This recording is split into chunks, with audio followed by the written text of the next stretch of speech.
तो कैसे आप लोग, उम्मीद है कि बहुत ही अच्छे होंगे। तो आज हम लोग पढ़ने वाले हैं वास्तविक संख्या 10th क्लास की। चैप्टर तो पढ़ेंगे ही, उसके बाद प्रश्नावली भी पढ़ेंगे, लेकिन कुछ बेसिक बातें हैं उनको समझना बहुत ज़रूरी है, नहीं तो आपका ऑब्जेक्टिव छूट जाएगा।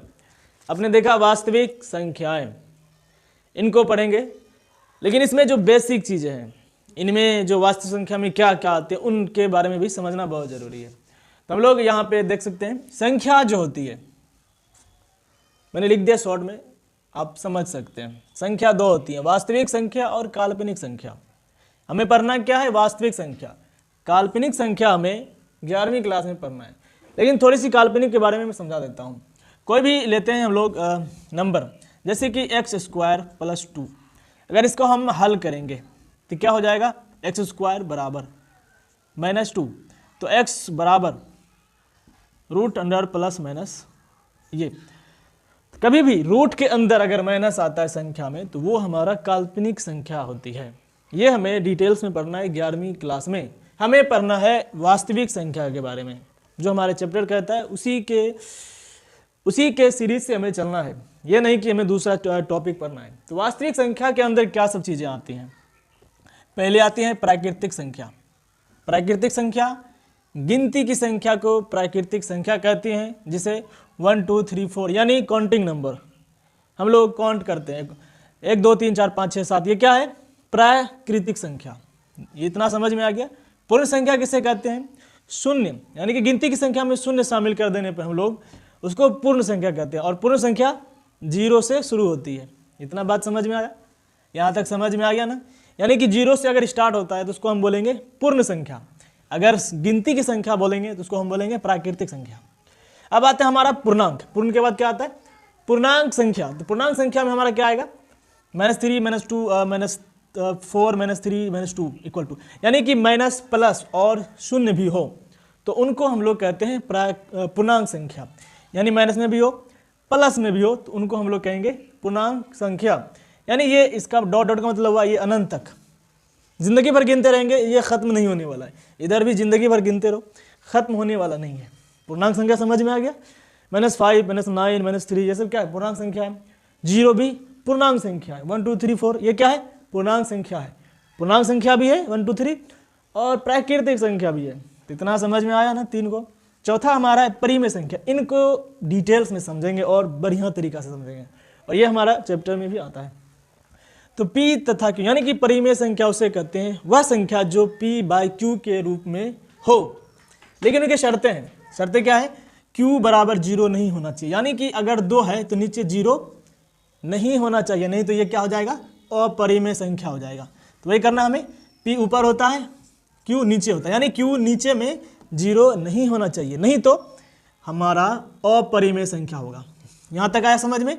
अब कहता है P तथा Q पूर्णांक होना चाहिए। पूर्णांक क्या? इनमें से होना चाहिए, ठीक है, दूसरा नहीं होना चाहिए।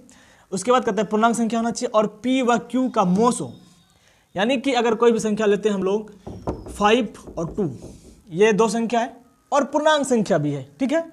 इनका अगर मोसो लेते हैं, यानी महत्तम समांग निकालते हैं, तो उनका 1 आना चाहिए, मोसो 1 होना चाहिए। तो उसको हम लोग क्या बोलेंगे? परिमेय संख्या। परिमेय संख्या के बारे में समझ गए आप लोग। अपरिमेय संख्या के बारे में समझते हैं। सिंपल सी बात है, समझना है। अभाज्य संख्या के ऊपर, अभाज्य संख्या के ऊपर अगर रूट लगा हो तो समझिए वो अपरिमेय संख्या है। अब अभाज्य संख्या किसे कहते हैं? देखिए, जो 1 से पूरी तरह विभाजित हो और स्वयं से विभाजित हो, उन्हें हम कहते हैं अभाज्य संख्या। जैसे कि 2 3, ये 1 से भी होगा और 2 से भी होगा, ये 1 से भी होगा और 3 से भी होगा, 3 से ही होगा विभाजित, यानी भाग लगना, कटना। तो इनको हम लोग बोलते हैं, जैसे 11 हुआ क्या? 11 खुद से लगेगा और 1 से लगेगा। जैसे 13 क्या है? 1 से भी भाग लगेगा और 13 से भी भाग लगेगा। तो इसके ऊपर अगर रूट लगा देते हैं हम लोग तो उसको बोलते हैं अपरिमेय संख्या।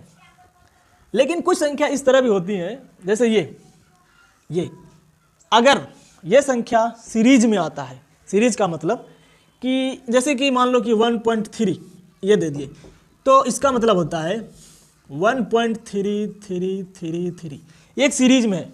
अनंत तक जाएंगे फिर भी 3 ही आएगा। लेकिन अगर इसकी बात करें जाए 1.001, 001, फिर 001, इनका कोई सीरीज नहीं बन रहा है। जिनका सीरीज बने, जो पैटर्न पे चले, उनको हम लोग बोलते हैं परिमेय संख्या। अगर जो पैटर्न पे ना हो, जैसे कि 1.2, 3, 4, 2, 1, 2, ये सब क्या है? ये क्या है? अपरिमेय संख्या है। लेकिन यही अगर 1.2, 3, 2, 3, 2, 3 अगर इस तरह से हो, यहां समझ में आता है?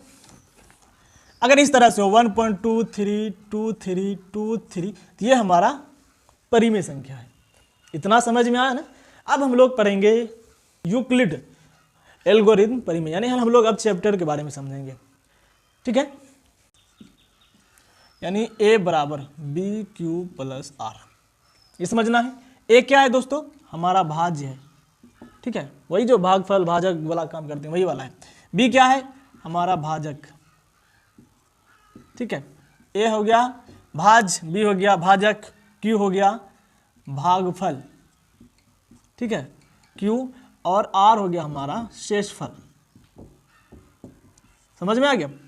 अब देखना है कि a किसको कहते हैं, b किसको कहते हैं, c किसको कहते हैं।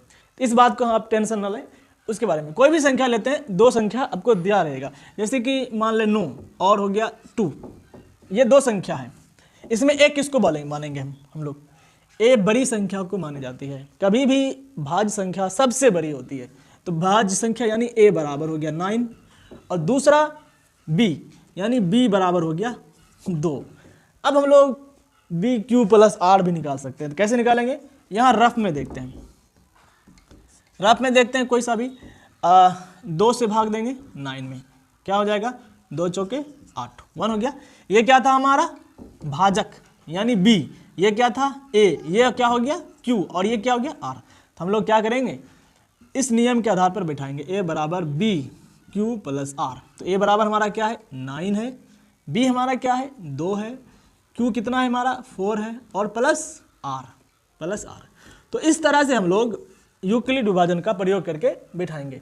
वीडियो अच्छी लगी हो तो कमेंट शेयर ज़रूर कीजिए, और हमारे कोचिंग को ज्वाइन ज़रूर कीजिए, या हमारे चैनल को सब्सक्राइब ज़रूर कीजिए, क्योंकि अब चैप्टर 1.1 शुरू होने वाला है।